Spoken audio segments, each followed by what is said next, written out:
sorgfältig durchlesen.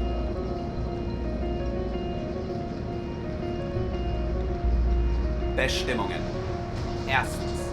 Das Soldbuch dient dem Soldaten im Kriege als Personalausweis und berechtigt zum Empfang der Gebührnisse bei eigenen oder bei fremden Zahlstellen. Es ist ferner als Ausweis beim Postempfang, bei Eisenbahnfahrten, bei Kommandos und Urlaub zu verwenden. Zweitens. Das Soldbuch hat der Soldat stets in einer Rocktasche bei sich zu tragen. Aufbewahrung im Gepäck, im Quartier usw. ist unzulässig. Sorgsame Aufbewahrung liegt im eigenen Interesse des Inhabers.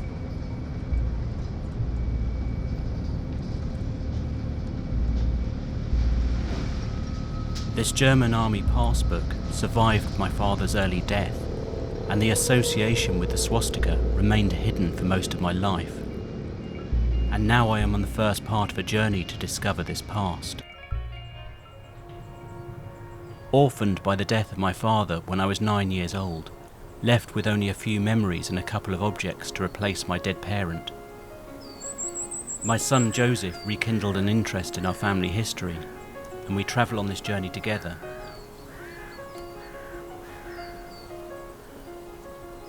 Josef photographing with a large format camera, while I make a film.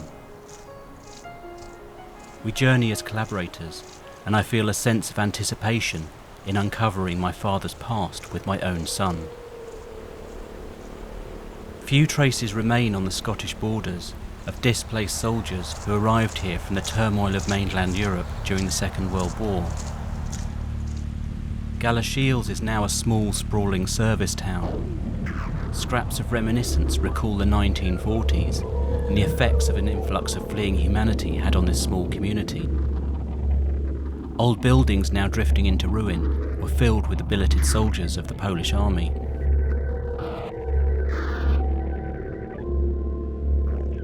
Records show it was here in an old industrial zone that witnessed part of our story. Family tales and old type forms show this is where my father first landed in the British Isles. The first Poles to arrive here in 1939 were easily written into stories of victory. Those like my father who came later emerged from the darker history of Central Europe. We are starting our journey near the end of the story and have made this trip up to Scotland to rehearse for a bigger trip east to my father's birthplace. We head out of town as a brooding snowstorm threatens. A blasting cold wind cuts through our clothes as we search for a truth from half a century ago.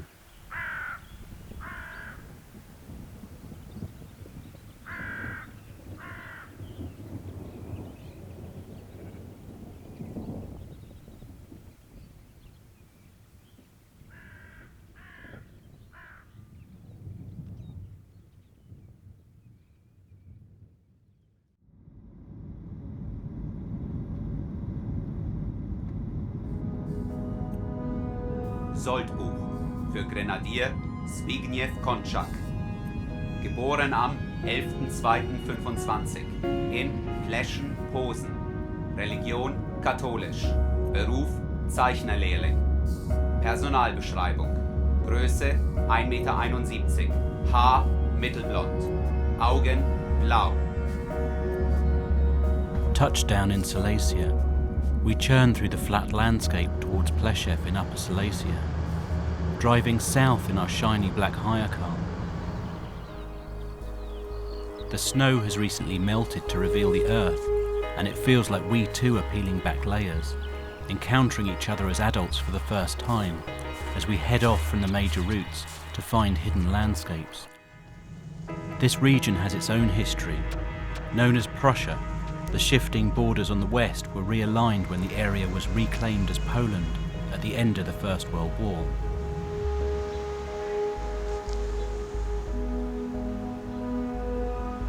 Pleszew is blasted by freezing winds that start to shroud it in snow. Bleak, inhospitable weather from the east, dark-wrapped figures disappear, expressions closed by the cold. We take refuge in the house of some distant relatives. My father had lost contact with his Polish family. He married my English mother and took British citizenship. The town has a loose web of our extended family who welcome us into their homes.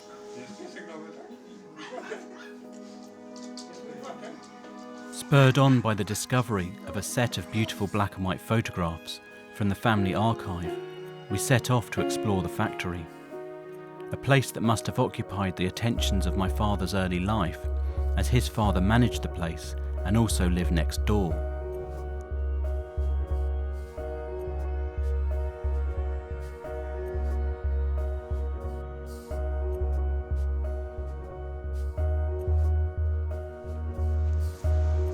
The outlying areas bear the sprawl of Soviet-style development, and it is in this collapsed zone around the town's railway station that we come across the factory. A monument to an age of industry, now littered with empty vodka bottles.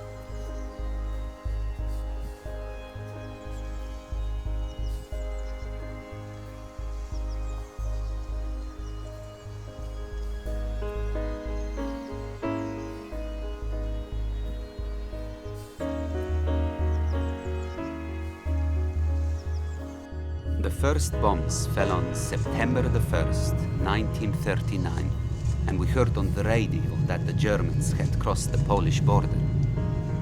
We ran outside and saw great, ominous, dark grey clouds of smoke.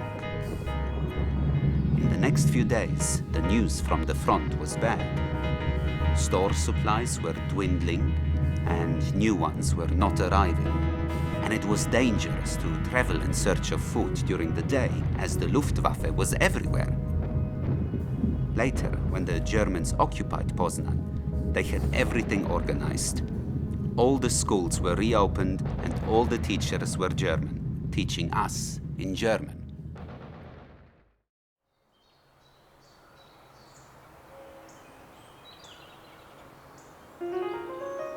Stójmy.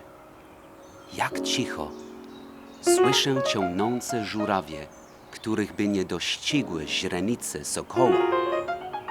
Słyszę, kiedy się motyl kołysa na trawie, kiedy wąż śliską piersią dotyka się zioła.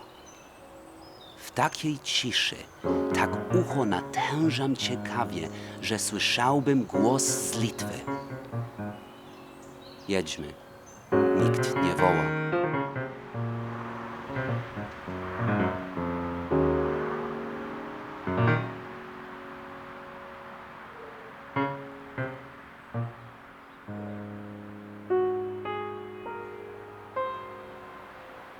Adam Mickiewicz, the Romantic poet, has been claimed by Poles, Ukrainians and Lithuanians for his love of the land. Though there is little to lock down the boundaries of Poland, the borders reshape according to the pendulous forces from west then east between Germany and Russia. These patriotic poems of Mickiewicz inspired the ballads of Frédéric Chopin, who is said to have set Poland to music, a sentiment later shared by the Nazis who were to ban his work.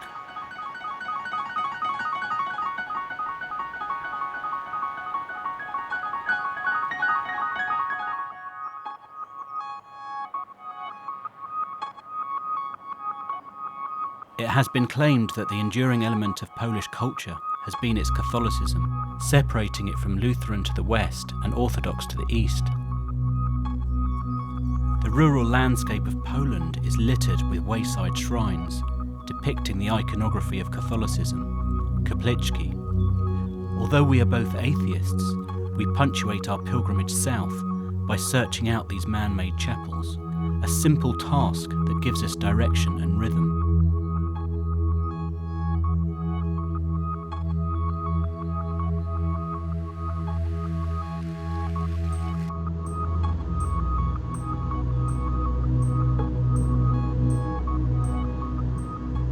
We churn through the small back roads of Lower Silesia, moving back in history. This is the land my father would have known. These are the forests of Poland that conceal the dark history of the Second World War. We share the tedium of travelling and chat about where we're heading. Moments of quiet send me into remembrance. Somehow this adventure with my son brings feelings of melancholy and loss. Maybe this is a journey I should have made with my own father. We arrive at the border at dusk, our last stop in Poland. Zagorzelec was previously part of the German town of Görlitz, now split by the Nisa River.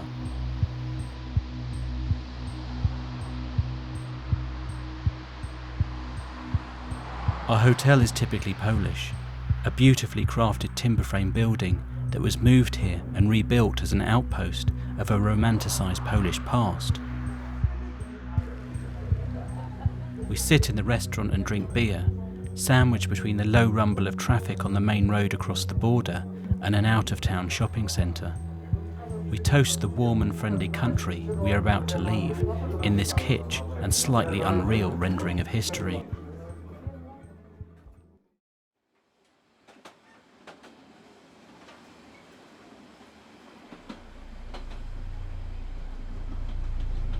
Miałem 14 lat.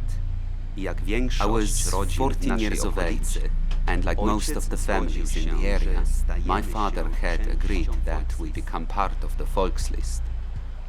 We were marched into the station grounds, and a little while later, we climbed aboard the waiting cattle wagons, which were completely bare except for a thin layer of straw. There were no other travelers on the station that evening, just women and children who had gathered on the opposite platform in the hope of waving a last goodbye. The closing of the door plunged the inside of the wagon into darkness and feeling of helplessness and foreboding. The train began to move with a jolt to some destination as yet unknown. We were left alone with nothing but our own thoughts and the clickety-clacking of the wheels on the rails. I soon became mesmerized by this rhythmic sound. It was as though each click flashed a frame of film through my mind. The road takes us deep into the tunnel, where 70 years before, German tanks lay in wait for the surprise invasion of Poland.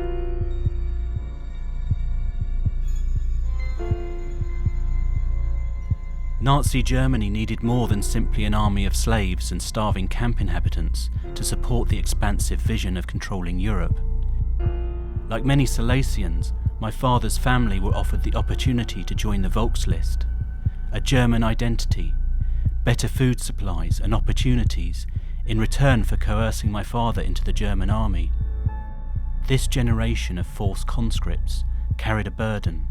Even today there is a stigma on the many hundreds of thousands of Poles who form part of the Wehrmacht and Hitler Youth. Besitznachweis über Waffen und Gerät. Waffenart Gewehr. Fertigungszeichen 98K. Fertigungsnummer 489.99. Reservelazarett Blankenburg, Harz, Abteilung Braunschweiger Hof. Datum der Lazarettaufnahme 5.9.1944. Krankheit Kategorie 6. This date in my father's soul book, 20th of August 1944, was a point where the tide had already turned against Nazi ambitions. In the west, the Allies had taken back Paris. On the east, the Soviet army was moving further into Poland. On the back of this, it was also the early days of the Warsaw Uprising. Only a few hundred miles away, fellow countrymen were organising against the occupiers. An extraordinary time for a 19-year-old. The soul book reveals that my father spent 3 months in a military hospital near Mittelbau-Dora. The German state was in panic. Leave was cancelled. The war effort was the undisputed national emergency, and production of Germany's latest secret weapon, the unmanned remote V-rocket, went into overdrive.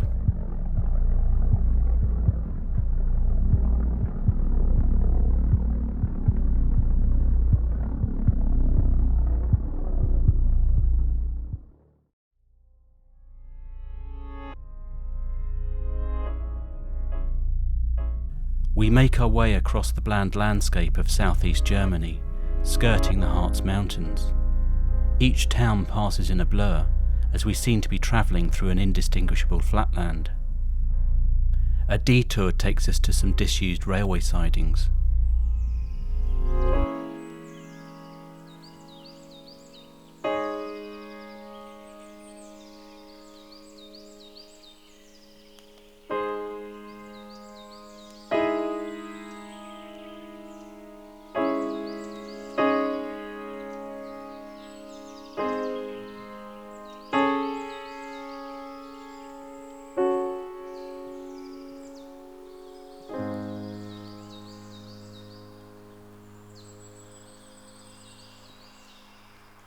Eventually we make it to the entrance of the camp, a place with manicured lawns and a visitor centre.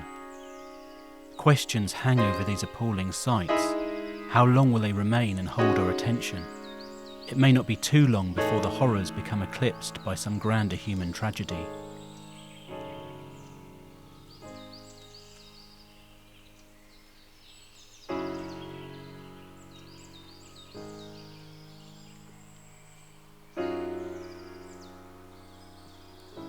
A group of young women walk ahead and lounge on top of an imposing monument that attempts to mark out the events that unfolded on this spot a short distance from the local town. Most of the site has collapsed into its foundations. Stone outlines reveal themselves through the stripped-back undergrowth of a nascent spring.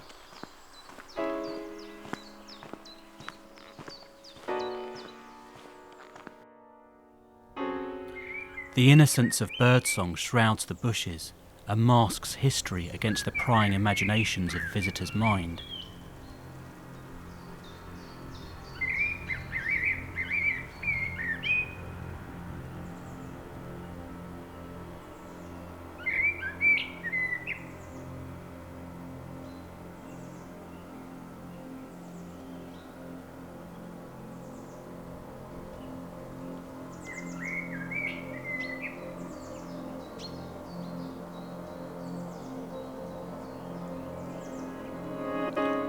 The camp was built for slave labour, to service the underground complex. We join the tour and make our way down the dank tunnels to experience a small fraction of this vast industrial plant, now ingressed with water and rust. The tour is of course in German, and we tag along in ignorance.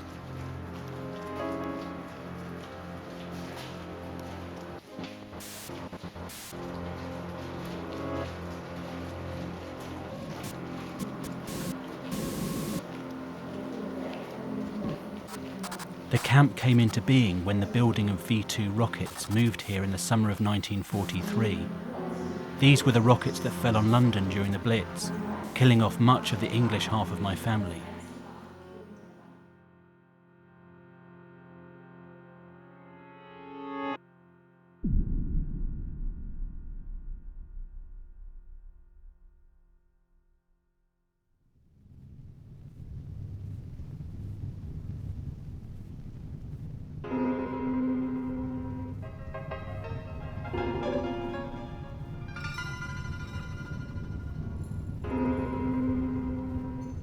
In the final act of the Second World War, Europe was being liberated from the West, but from the East a new threat formed in the communist Russian regime of Stalin. Thousands of Poles who had been forced into the German army were now able to exploit the chaos of the collapsing Nazi regime to surrender to the Allies. These prisoners of war were eagerly co-opted into the exiled Polish army to support the final war effort. As peace dawned on Europe, these exiles found themselves without a country, as Poland had by then been invaded by communist Russia.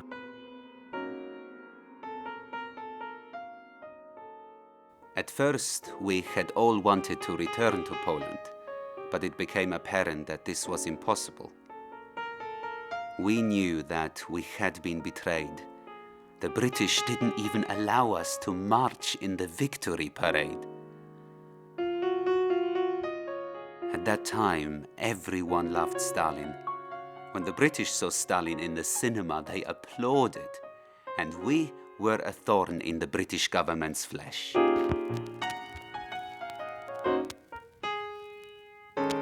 We were called fascists because we did not accept the communist occupation of Poland. When Churchill realized that he had made a grave mistake and that there was an Iron Curtain, it was too late.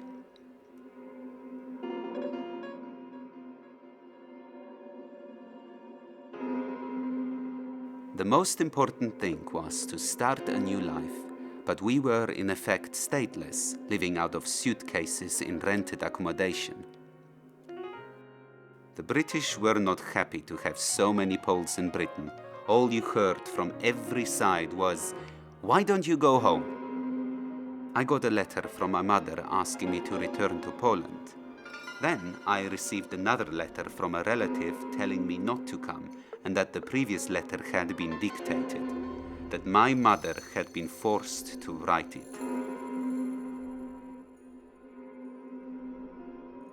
She told me to think about what I had left behind and what I may not find upon my return.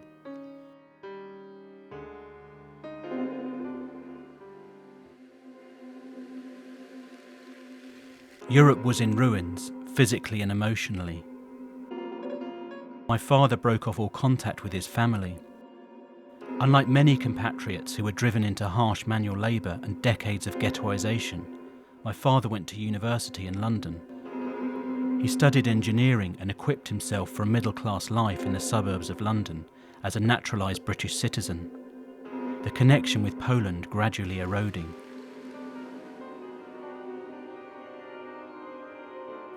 It's unclear when my father started drinking.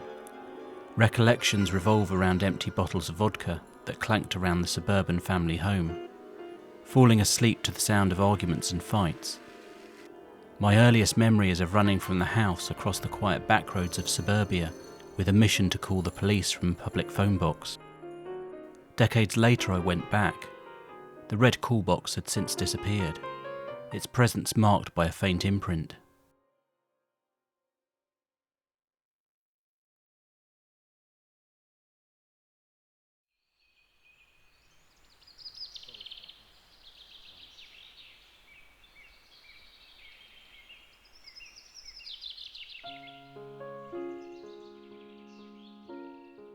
Auf die Berge will ich steigen, wo die frommen Hütten stehen, wo die Brust sich frei erschließet und die freien Lüfte wehen.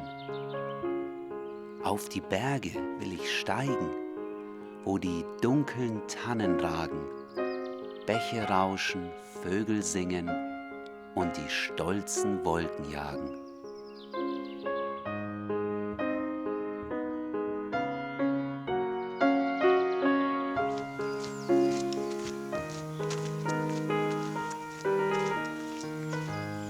We roam the Harz Mountains in the southeast of Germany, a short way from the camp with its relics of barbarity.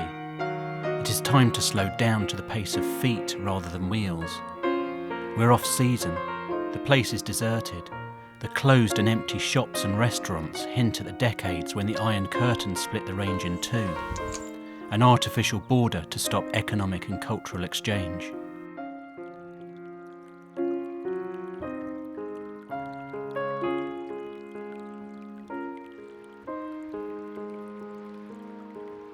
Story has it that on the reunification of Germany, locals raced up from each side of the Brocken Mountain to meet their long-lost compatriots on an area that had been for so long out of bounds.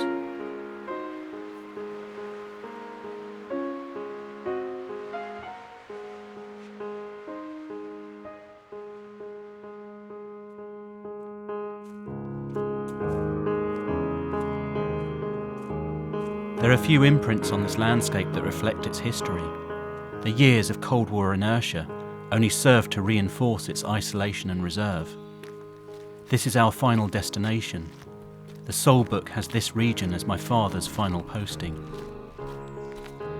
We explore tracks and paths from dawn till dusk. Two image makers crisscrossing the mountain range, making sense of the world through glass. Josef patiently waits for a single frame that will encapsulate the journey and provide him with an image to put on a gallery wall.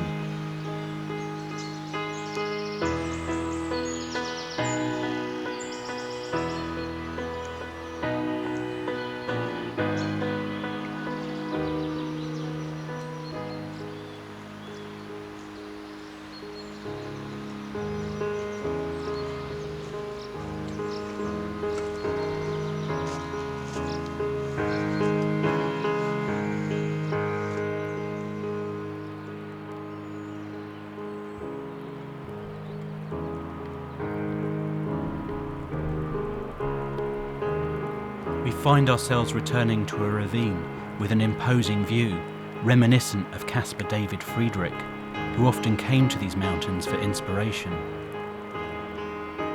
Perched on the sides of rock, exposed to the rugged elements, we huddle over cameras as the heavens open above us.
It is later, as we trek back to our accommodation, that we become engulfed in a deadening mist, characteristic of the area.